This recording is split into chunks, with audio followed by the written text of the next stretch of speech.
ఈ భువనమునకీశ్వరుడు పూజ్యుడు మహా నవయౌవన ప్రాయుండగు సువిచారుడకనియందు సంశయమేలా రూపవయోగుణ విలాసక్షణములు నవమన్మధుల సుందరాకారుణ్ణి ఈ సర్వలోకముచే పూజింపబడవని తెలుస్తుంది. కాబట్టి నా కుమారుడుకు శ్రీరామచంద్రునకు తమ యొక్క కుమార్తె ఎందు ఎలాంటి లోపములు చెప్పము బ్రాహ్మణత్వములారా. అలాగనయ్యా, నీ బిడ్డ నీ ముఖ్యము. వాళ్ళు సూపులు ఏ లేకుండా అమ్మాయి నటిస్తారు.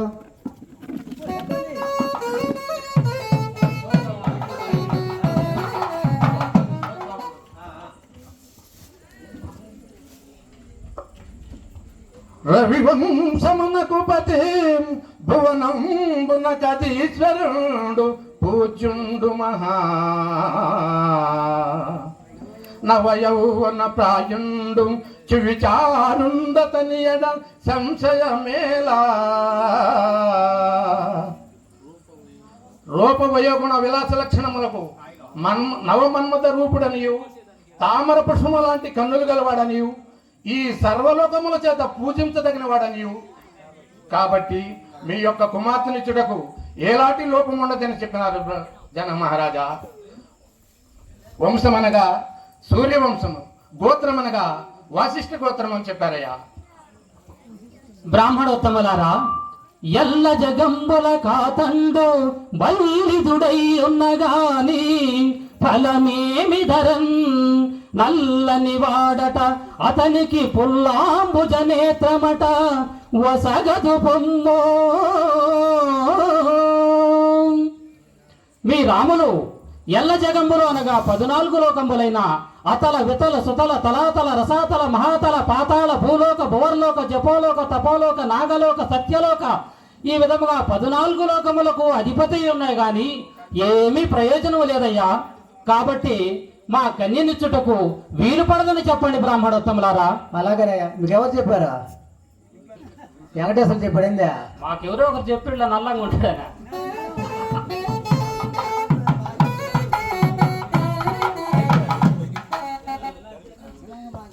మీవాడు నల్లగా ఉండట. మరి ఆ సంగతి వాళ్ళకి ఎవరు చెప్పారో ఏమో మనకు తెలియదు. ఎల్లజగములగాతడు పల్లెతుడై ఉండగాని ఫలమేమెదరా నల్లని వాడట అతనికి పుల్లాంబుజ నేత్రి మాట పసగదు బొమ్మ. మీ రాముడు ఎల్ల జగములు గనగా ఈ లోకమునే గాక అతల వితల సుతల తలాతల రసాతల మహాతల పాతాళాది భూలోక భూలోక జనలోక తపోలోక సత్యలోకాది ఈ 14 లోకములకు రాజైనను ఉపయోగము లేదు. కావున మీ రాజకుమారుడు నల్లని వారిని పిలుచున్నది. కాబట్టి మా సీతను మహామాణిక్యమును మీ రాములను మసిపుట్టుకిచ్చుకట్లకు వీలు పడదు బ్రాహ్మణత్వమని ఆ జనమహారాజు చెప్పాడయ్యా. ఆ సంగతి మేము చెబుతున్నాం, మీ ఇష్టం. నలుపేమి నీలవన్నుడు నలినాక్షుడు లోక నాయకుడగునా బలియునకు లోభమందదు నలుపే నారాయణుడు నరవర వినుమా. నీలమయత్సాయితో సమానమైన రేఖంతి కలవాలనియు తామర కమలం వంటి కన్ను కలవాలనియు ఈ సర్వలోక మధ్య పూజింపబడాలని తెలుసున్నది. కాబట్టి నా యొక్క కుమారుడైన శ్రీరామచంద్రులకు తమ యొక్క కుమార్తె ఎలాంటి అనుమానాలు చెప్పి బ్రాహ్మణులారా. కూడా ఈ దాసర పిల్లల సంగతి మనకు అర్థం కావడంలే.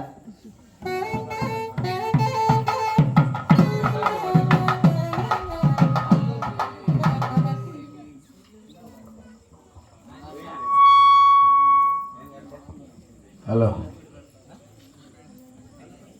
నలుపేమి నీలవన్నుడు నలినాక్షుడు లోక నాయకుడగును బలియునకు లోభముండదు నలుపే నారాయణుడు మెచ్చు నరవర వినుమా. నేలమేఘ చామతో సమానమైనటువంటి దేహకాంతి గలవాడనియు తామర పుష్పము లాంటి కన్నులు గలవాడనియు ఈ సర్వలోకముల చేత పూజింపదగినవాడని తెలియచున్నది. కాబట్టి మీ యొక్క చేతను ఇచ్చుటకు ఎలాంటి లోపం ఉండదని చెప్పినారు జనక మహారాజా. బ్రాహ్మణోత్తములారా, నేటుగా బాల్యంబుననే తాటకి వదించినట్టి తరుణి విఘాతం ఏటికి పోపుమ్మిక మీ మాట ప్రసంగబడదు మహాసురులారా.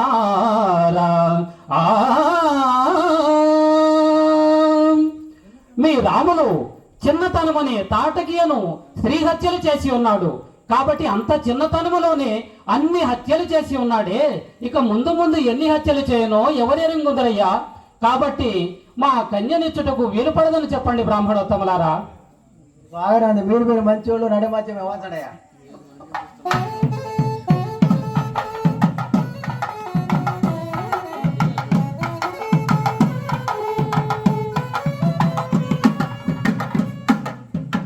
ఎట్టి పరిస్థితులు కుదరదంట.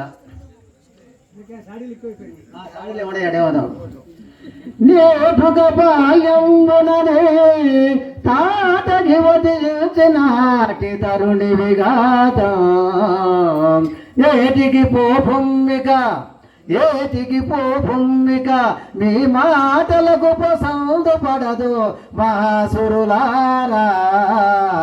మీ రాములు చిన్నతనమునందే స్త్రీహత్యలు చేసిన దుర్మార్గుడు మీ రాములు. అప్పుడు అట్టి ఎత్తులు చేసను, ఇక ముందు ఎట్టి ఎత్తులు చేసను ఎవరెరుగుదరు.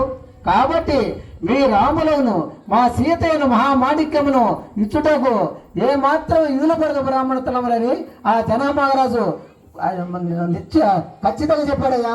ఇచ్చేది కుదరదంట, మీ ఇష్టం. దుష్టుల ధ్వంసము సేయుసు సృష్టుల పాలించునట్టి శ్రేష్ఠుండతడు కష్టపు మాటలు నేటికి ఇష్టంబుగా నీదు కన్యము వేగం దుర్మార్గులను శిక్షించు సన్మార్గులు రక్షించు ప్రభువులకు రాజభూమిని తమకు మాత్రం తెలియదా. క్రూర రాక్షయ్యకు తాటకను వదిలించినే కానీ అల్లా చెబరి మున్నకు వారందరూ రక్షింపలేదా. ఇవన్నీ తాను గమనించుకొని నా కుమారుడైన శ్రీరామచంద్రులకు తన యొక్క కుమార్తెనిచ్చి ఈ సమస్త జనములు మెచ్చినట్లుగా కార్యక్రమం చేయమని చెప్పిన బ్రాహ్మణులారా. సరే, ఇప్పుడు మా మందలందే ఏది కుదిరిచ్చేది. ఇక్కడ కుదరకపోతే వెంకటేశ్వర ముందాడ పోయి చెప్తామంటే లేదా అంగమ్మ చేస్తాం, మాకు తెలియకపోయా.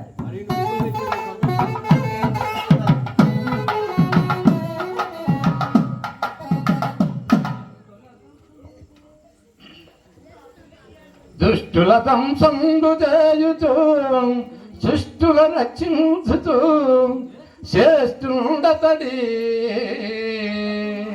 కష్టపు మాటలు ఏటికి ఇష్టంబుగా మీ కన్యని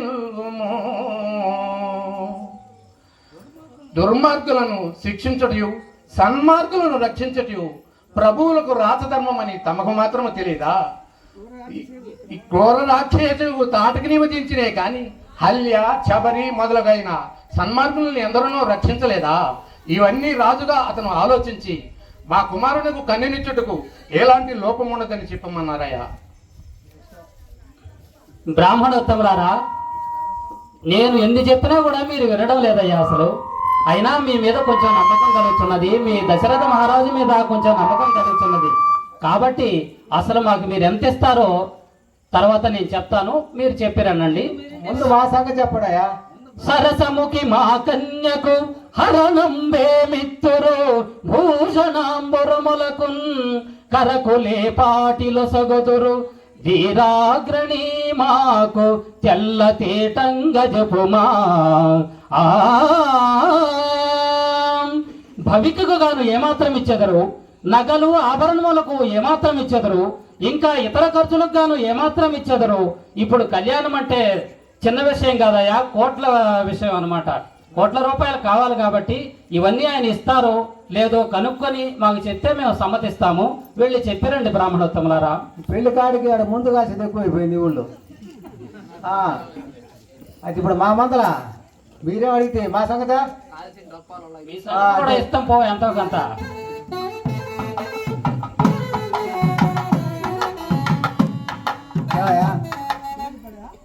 వెంకటేశ్వర్లు ఏమో ముందరే పొలాలు పెట్టినా మళ్ళీ ఎట్లా సరి చేసిండు.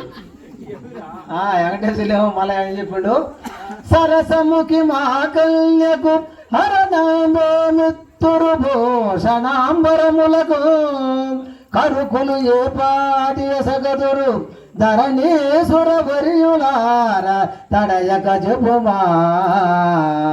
ఓలికి కానీ ఏమాత్రం ఇచ్చదురు, ఆభరణ సొమ్ములు కానీ ఏమాత్రం ఇచ్చదురు, ఇతర ఖర్చులు కానీ ఏమాత్రం ఇచ్చ చెప్పము బ్రాహ్మణులారని ఆ జనక మహారాజు మాకు విన్నపించారు.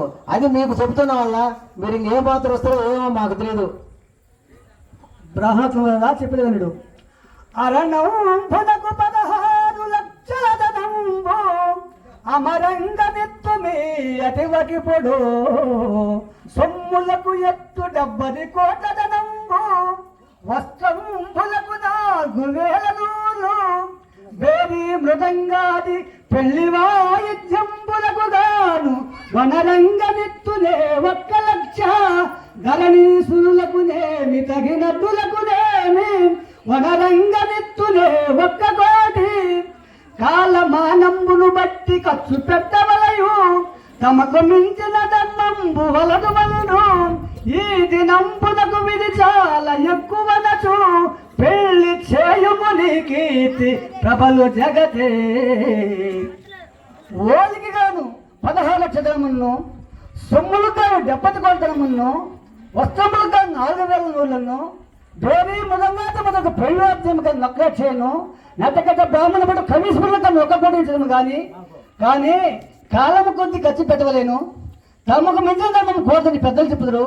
కావున ఈ దినములకు ఇదే చాలా గొప్పగా యోచించి పెళ్లి చేయమని చెప్పిన బ్రహ్మతున్నారా. సరే సరే మగ నవ్వుకుంటా ఉన్నాడు అదత్తయ్య.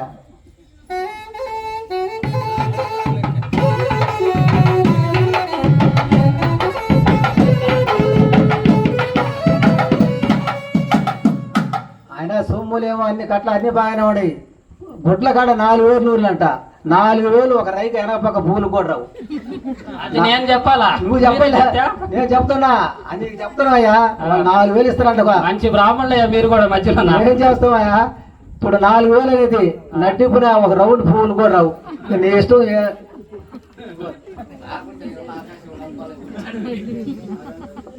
అరణంబునకు 16 లక్షల ధనంబు అమరంగనిత్తునే నదివగిపుడు సొమ్ములకై 70 కోట్ల ధనంబు వస్త్రంబులకు 40,000 నూర్లు వేరి మృదంగాది పెళ్లి వాయుజ్యంబులకు గాను ననరంగనిత్తునే 1 లక్ష నటగట బ్రాహ్మణ కవీశ్వరులకు గాను నొనరంగనిత్తునే 1 కోటి కాలపానము చూసి ఖర్చు పెట్టవలయు ఈ దినంబునకిది చాలా ఎక్కువనుచు ఖర్చు పెట్టుము నీ కీర్తి ప్రబలు మెచ్చ. ఓలికి గాను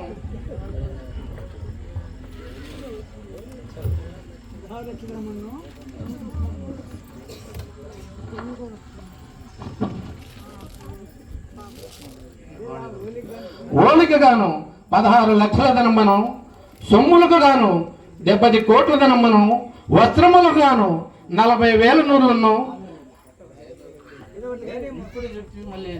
40,000 నూరులను, పెళ్లి వాయిద్యములకు గాను 1 కోటిను, నటగట బ్రాహ్మణ కవీశ్వరులకు గాను 1 కోటి ఇచ్చిదరని ఈ జన్మనకు ఇదే చాలా ఎక్కువనతో కాల పరిస్థితిని బట్టి ఖర్చు పెట్టవలేను కానీ. కావున ఇవన్నీ ఆలోచించి ఇవన్నిటికీ సర్దుకొని నీవు ఈ పరిస్థితిని చూసి ఖర్చు పెట్టి మీ అమ్మాయిని వాళ్ళ అబ్బాయికి ఇచ్చి పాణిగ్రహం జరపాల్సిందిగా కోరుతున్నాడయ్యా. బ్రాహ్మణోత్తములారా, దానికి 2 కోట్లు దీనికి 2 కోట్లు అంతా బాగానే ఉన్నది, కానీ కాలంపు చూసి ఖర్చు పెట్టవాలి అన్నారు. అది నచ్చలేదయ్యా నాకు. అదేందయ్యా మళ్ళీ కోట్లు ఇచ్చేది ఇస్తా, కాలాన్ని చూసి ఖర్చు పెట్టవాలంటే మీరు ఇస్తారా ఈరనా? నువ్వు సంతపడవా? కాలమానము చూసి ఖర్చు పెట్టడం ఏంది అర్థం? అది మాకు కూడా తెలుసయ్యా. ఇప్పుడు అది మేము కూడా ఖర్చు మామూలుగానే కాలాన్ని చూసే ఖర్చు పెడతాం. అది మీరు చెప్తే అసలు మీరు ఇస్తారో ఈరో అయినా మీ మహారాజు మీద నమ్మకం ఉన్నది మాకు, మీ మీద నమ్మకం కలుగుతున్నది. కాబట్టి మా కన్యనిచ్చి చేయుటకు నేను సమ్మతిస్తున్నాను. మంచి ముహూర్తం చూసి మా కన్యను తీసుకొస్తాను. వెళ్ళిరండి బ్రాహ్మణోత్తములారా, చెప్పండి. ఇప్పుడు మా మీద నమ్మకం ఉండాలి, అంకమామ వెంకటేశ్వరి మీద నమ్మకుంటే పెళ్లి కాదు.